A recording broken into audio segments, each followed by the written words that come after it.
नमस्कार, दिल्ली न्यूज में आपका बहुत बहुत स्वागत है। चलिए देखते हैं आज की 25 फटाफट काम की और महत्वपूर्ण बड़ी खबरों को। पर इससे पहले वीडियो को लाइक करना बिल्कुल न भूलें। दिल्ली के व्यापारियों को इंस्पेक्टर राज से मुक्ति, एमसीडी ने दी कई सुविधाएं। अब दिल्ली के व्यापारियों को फैक्ट्री लाइसेंस शुरू के साथ संपत्ति कर जमा करने का अवसर मिलेगा। दिल्ली नगर निगम ने फैक्ट्री लाइसेंस को संपत्ति कर के साथ जोड़ दिया है। अब निगम की वेबसाइट में संपत्ति कर के साथ व्यापारी अपने फैक्ट्री लाइसेंस शुल्क को भी जमा करा सकेंगे। इस बार मिंटो ब्रिज नहीं बना दरिया, सीएम रेखा ने की तारीफ, कहा अभी और सुधारेंगे। दिल्ली की मुख्यमंत्री रेखा गुप्ता ने मानसून के दौरान जलभराव की समस्या पर बड़ा बयान दिया। उनका दावा है कि इस बार भारी बारिश के बावजूद दिल्ली ने बेहतर प्रदर्शन किया। मिंटो ब्रिज जो हर बारिश में तालाब बन जाता था, इस बार अपेक्षाकृत सूखा रहा। सीएम ने कहा कि हमारी टीम ने मिंटो ब्रिज सहित कई इलाकों में बार बार दौरा किया और जरूरी कदम उठाए। दिल्ली में भी यूपी वाला बैन, कांवड़ रूट पर बंद रहेंगी मीट और मछली की दुकानें। दिल्ली सरकार और नगर निगम ने सावन के दौरान कांवड़ रूट पर पड़ने वाली मीट और मछली की दुकानों को बंद करने का फैसला किया। सावन महीने की शुरुआत के साथ कांवड़ यात्रा शुरू हो जाएगी। कांवड़ यात्रा आज से 31 जुलाई तक चलेगी। मीट और मछली की दुकानों पर इस दौरान ताला लटका रहेगा। दिल्ली में 7 बांग्लादेशी गिरफ्तार, महिलाओं की ड्रेस में ट्रैफिक लाइट पर करते थे वसूली। उत्तर पश्चिमी जिले के फॉरनर सेल ने बिना वैध दस्तावेजों के दिल्ली में रह रहे 7 बांग्लादेशी नागरिकों को गिरफ्तार किया। ये सभी लाल बत्ती पर महिलाओं की ड्रेस में रुपए मांगते थे। इसमें कथित तौर पर 5 किन्नर और 2 पुरुष शामिल हैं। दिल्ली में फ्री में मिल रहे पौधे, पर्यावरण बचाओ और हरियाणा बढ़ाओ है लक्ष्य। टेक फ्री प्लांट ट्री मुहिम के जरिए शहर में हरियाली की कवायद शुरू हुई। इसके तहत जागरूक युवाओं, संस्थाओं और RWA की ओर से निःशुल्क पौधे बांटे जा रहे हैं। लोग पौधे लेकर घर जाएं और इनकी देखरेख कर हरियाली बढ़ाएं, यही इसका उद्देश्य है। कांवड़ियों के लिए नमो भारत ट्रेन की शानदार पेशकश, बढ़ाए गए फेरे अब 10 मिनट में मिलेगी। सावन के पावन महीने में बड़ी संख्या में श्रद्धालु हरिद्वार से कांवड़ लाने के लिए यात्रा करते हैं। दिल्ली, मेरठ और आसपास से बड़े स्तर पर श्रद्धालु कांवड़ लाते हैं।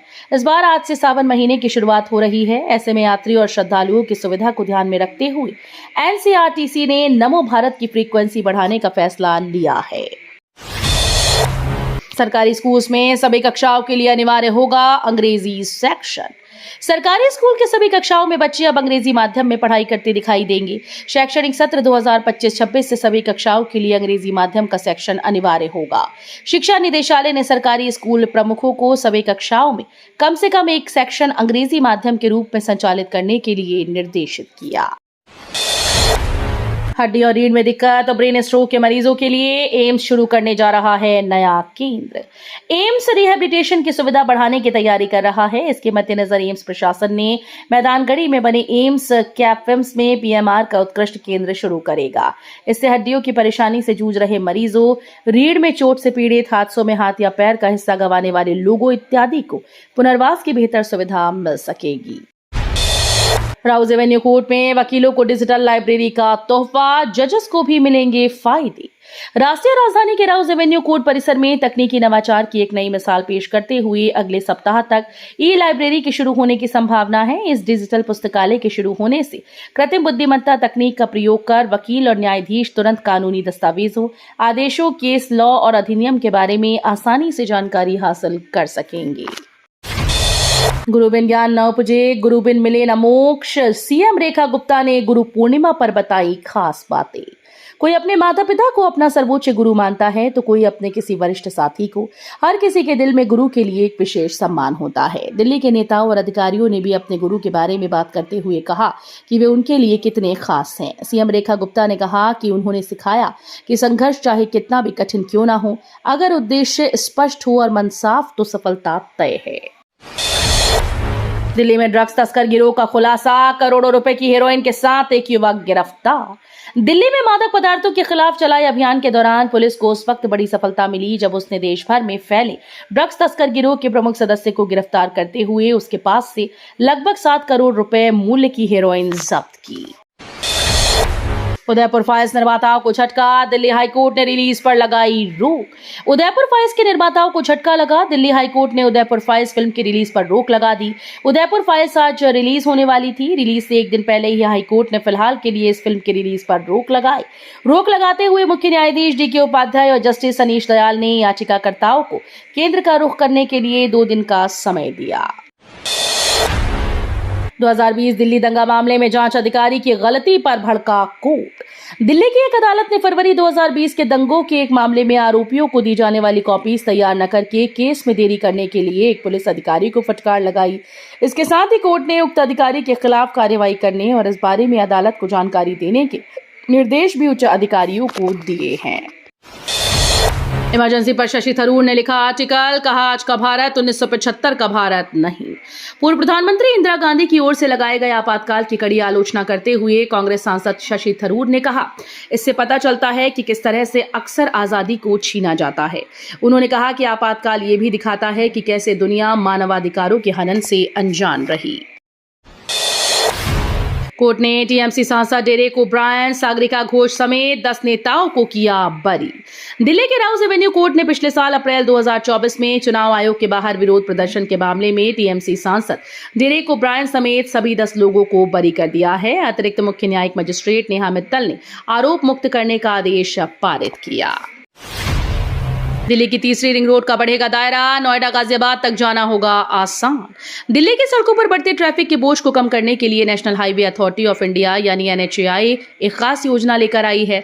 दिल्ली की तीसरी रिंग रोड, जिसे अर्बन एक्सटेंशन रोड 2 के नाम से जाना जाता है, का पूर्वी विस्तार होने जा रहा है। कनाडा में कपिल शर्मा के कैफे पर गोलीबारी, हमलावर ने कई राउंड फायर किए। कॉमेडी किंग के नाम से मशहूर कपिल शर्मा ने 3 दिन पहले ही कनाडा में अपना नया कैफे कैप्स कैफे खोला था, लेकिन अब खबर आ रही है कि कपिल के इस कैफे पर बीती रात को गोलीबारी हुई। मीडिया रिपोर्ट्स के मुताबिक कैफे पर कई राउंड गोलीबारी की गई। हालांकि अभी तक किसी के घायल होने की सूचना नहीं मिली। कपिल के कैफे पर गोलीबारी करते वक्त हमलावर ने इसका एक वीडियो भी बनाया जो सोशल मीडिया पर वायरल है। JNU में जिन छात्रों की PhD हो चुकी है पूरी, उन्हें 15 अगस्त तक खाली करना होगा हॉस्टल। JNU में शोधार्थियों को छात्रावास सुविधा विस्तार को लेकर दायर याचिका पर दिल्ली हाईकोर्ट ने स्पष्ट निर्देश देते हुए संबंधित छात्र को 15 अगस्त तक छात्रावास का कमरा खाली करने का आदेश दिया, जिसके बाद JNU प्रशासन की ओर से अधिसूचना जारी कर इसकी जानकारी दी गई। सेना का सिपाही गर्लफ्रेंड के साथ गिरफ्तार, ड्यूटी से छुट्टी लेकर करता था अफीम की तस्करी।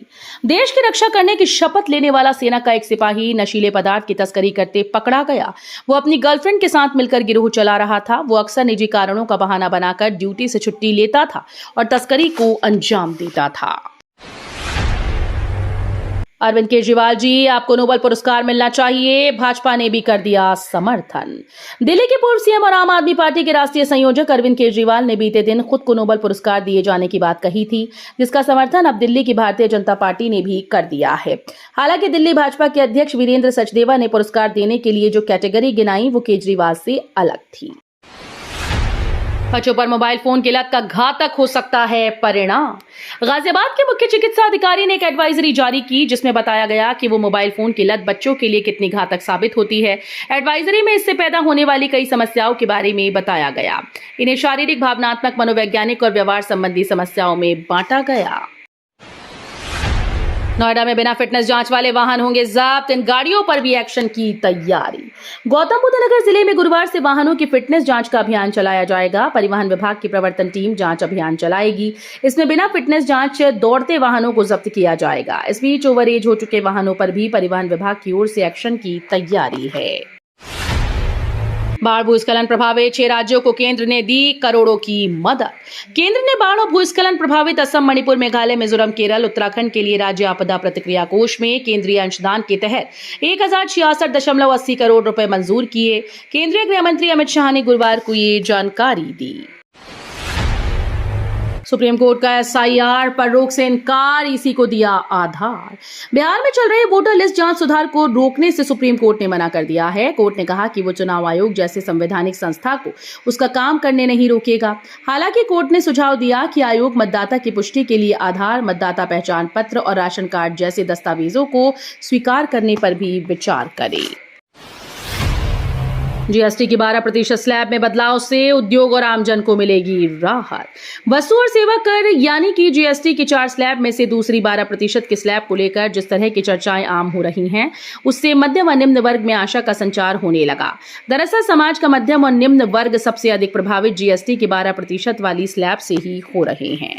तो ये थी आज की बड़ी खबरें। रोजाना ऐसे ही सबसे पहले अपडेट पाने के लिए चैनल को सब्सक्राइब करना बिल्कुल न भूलें। धन्यवाद।